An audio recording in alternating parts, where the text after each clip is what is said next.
উপসর্গ কাকে বলে উদাহরণ সহ দেখাচ্ছি, দেখতে থাকো। উপসর্গ হলো এমন একটি অব্যয় অপরিবর্তনীয় অংশ যা শব্দের আগে বসে শব্দের অর্থের পরিবর্তন আনে।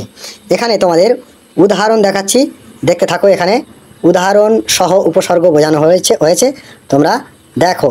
এখানে উদাহরণ সহ এখানে কি বলছে দেখো, অযোগ শান্ত অশান্ত। এখানে অ হচ্ছে উপসর্গ যা শান্ত শব্দের অর্থ পাল্টে দিয়েছে। ঠিক আছে, আরেকটি উদাহরণ দেখো। এখানে আরেকটি উদাহরণ এখানে দেখাচ্ছি, তোমরা দেখতে থাকো।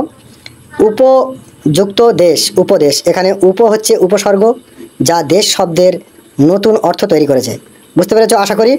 তারপরে আমরা কিছু রং দিয়ে দেখাচ্ছি, তোমরা দেখতে থাকো। এখানে মনে রাখার কৌশলটি একটু দেখো। উপসর্গ সবসময় শব্দের শুরুতে বসে এবং নতুন অর্থ তৈরি করে বা অর্থের পরিবর্তন আনে।